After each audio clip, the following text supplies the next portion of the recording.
Let me start off by saying my son, Adam, is 22 years old. Back when my ex-wife, Tori, and I were trying for kids, we found out that I was infertile. We decided we'd adopt, then about 4 months later my ex-wife is pregnant. I was thrilled because I thought maybe the doctor made a mistake. No, I was wrong. My ex-wife cheated on me and I didn't find out until 20 years later. Tori told me 2 years ago that she cheated on me. And we did a paternity test to make sure, and well, he's not my biological son. My ex and I divorced a few weeks later. Ever since my son found out the truth, he wanted to meet his biological father. He did, and they started to become really close. It hurt me much more than I thought it would. He's an adult, he can make his own decisions, but it hurt really bad.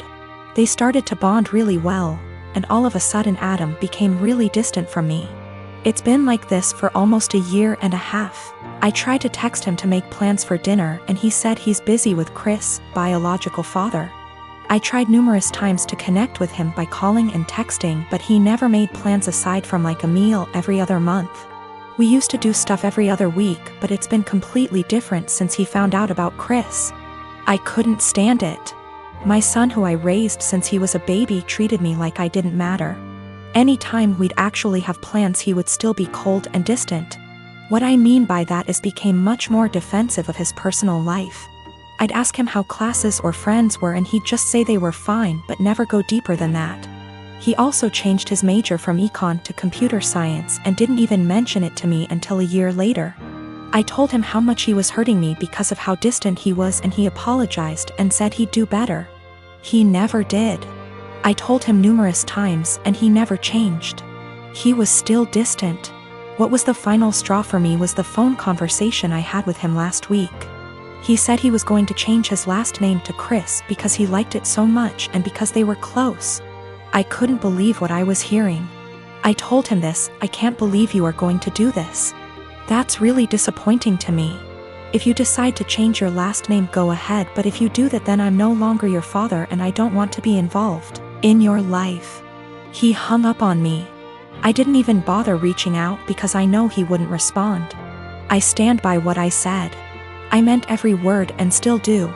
The last name change to me means he no longer views me as a father and views Chris as his, despite the fact he's 22. My family told me I'm being unreasonable, meanwhile my best friends think it's reasonable.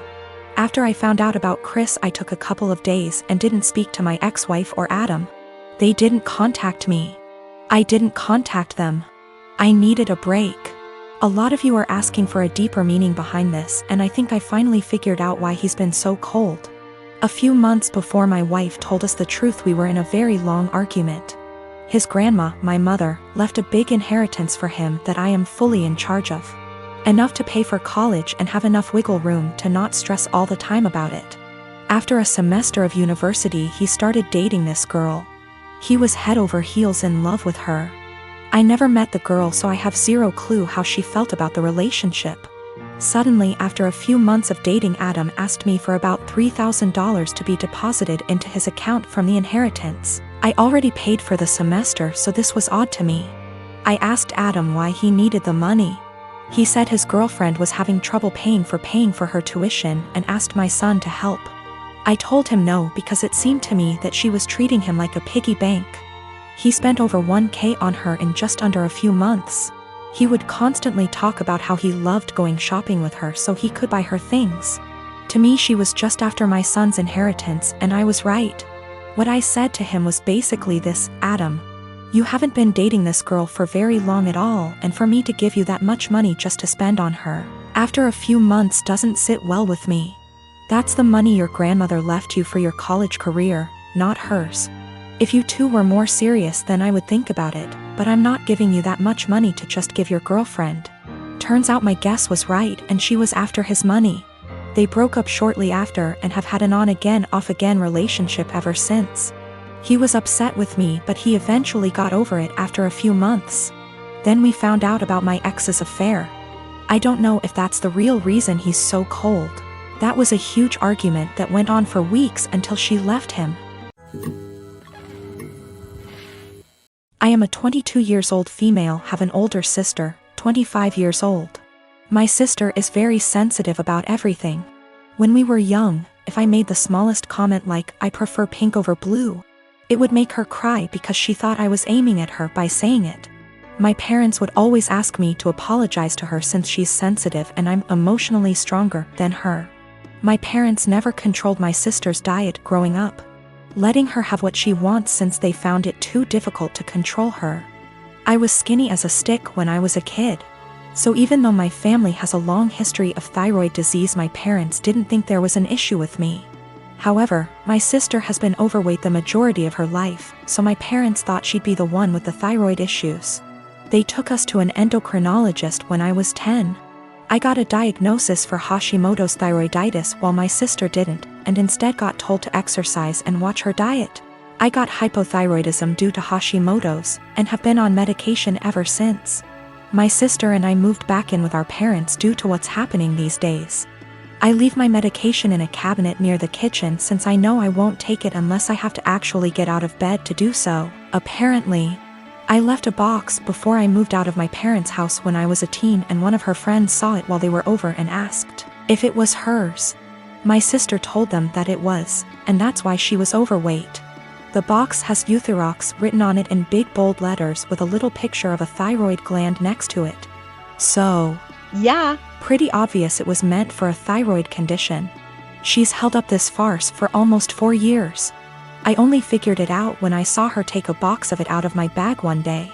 I confront her on it, and she starts crying and telling me that she just didn't want anyone to mean to her because she's fat. She also says that it's not fair that the one with the normal weight gets the thyroid disease. I tell her to knock it off, and that she can't lie to get sympathy from people. My parents talk to me later, and they say that I was too harsh calling her a liar and she probably needs a therapist or something, and the classic, "I should apologize since I'm more mature." They even tell me that they were hoping that she was the one with the thyroid issues as a child, so that they could justify her weight gain. I ask them, "So you wanted your daughter to be sick instead of admitting that it's your fault because you bought her McDonald's whenever she wanted it, and never made her exercise?" Now they're mad at me too. I had a 1967 Impala 4-door that I bought in February 2019. A couple months ago I bought my first house that had a 2.5 car garage. I moved the car in and started tearing it down for a complete restoration. I had the body in one bay and the chassis in another, plus the whole garage filled with parts. About 2 months ago my girlfriend came to live with me during this whole crisis, and the whole time has hated that car. She wants to park in the garage, but I have 2 acres of land with a lot of nice places to park under shady trees, or hell, even in the barn if it has to be inside. I tell her tough luck, it's my house and it's not like I can just throw it back together real quick. Anyways, I was out of town for a couple days on a business trip for the small local company I work for. When I got back, my girlfriend was all smiles, making me food all the time, doing all the chores, all that. I thought maybe she just was happy to have me home, but then I realized that I didn't see her car in its usual spot. I asked her where she parked so I could make sure I mow that area and keep it clean, and she said not to worry because she parked in the garage. I asked how, and she told me to go check it out. Turns out that while I was gone she hired some people to come over and move everything related to that car, including the drivetrain, body, and chassis and all parts, and take it to the local dump / scrapyard. I was absolutely dumbfounded. I had spent over $11,000 on that car, including new parts, services, and the car itself. I told her that I was going to be taking her to court for that, and she brushed me off like I was being dramatic. I told her that it's done between us and to pack her things and leave. I admit I was really angry, but I did end up getting a lawyer. And as I have all the receipts for all that money spent, and I have her on my house's security cam footage letting the guys in and watching them take it all, I think I can win. Her family and friends are absolutely blowing me up, saying it's just a stupid old piece of junk, and that she cannot pay back all that money I spent, and that I should just let it go. But I have been putting all my time, effort, and money into that car for 1.5 years now, and god damn it if I am not going to get justice for what she did. I got a call from her mom about 20 minutes ago, and she told me that I was ruining her daughter's life over a stupid car. I told her she ruined her own life. I've been gathering documentation and stuff, and I'm about to head down to the police station and file a report, as suggested by lots here. Went to the police station last night, was told to come back in the morning. Just got back and filed an official report against her for grand larceny and grand theft auto. I showed them all the receipts I had for the car and the footage of her letting the guys come and take it, as well as the title for the vehicle in my name. They said they will be in contact with all three parties, me, XGF, and junkyard guys, soon, and they will hopefully be able to recover some or all of the car. Just have to wait now. The junkyard guys apparently were in the middle of hiding it when the police came to ask them questions. It was on a forklift and they were gonna put it on top of a pile of cars that was hidden behind more piles of cars. They said it was theirs and they had the title, but obviously didn't have the title for it, and since they matched the VIN on the chassis and body to the VIN on my title, it was obviously mine. I know at least one person there has been arrested.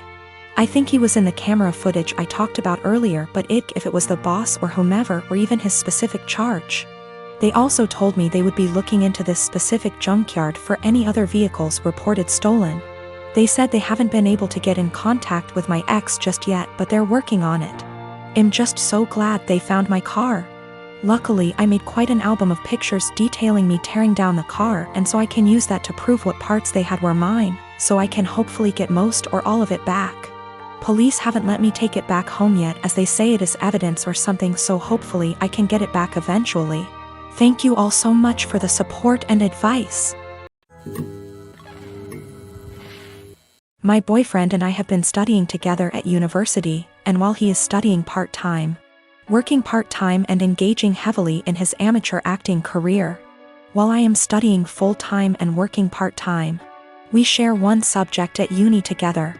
On top of this, he is trying to pick up another hobby while looking after his grandfather, who is in his final stages, in a nursing home.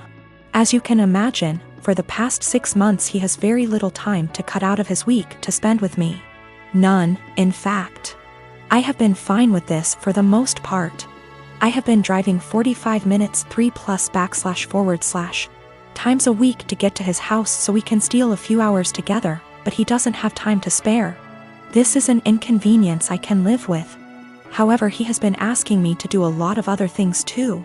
He has frustrated me multiple times with demands that I visit his grandfather, who does not recognize me, for 2 hours, which turns into 4.5 hours, or help him with a family matter, which lasts 5 hours or so.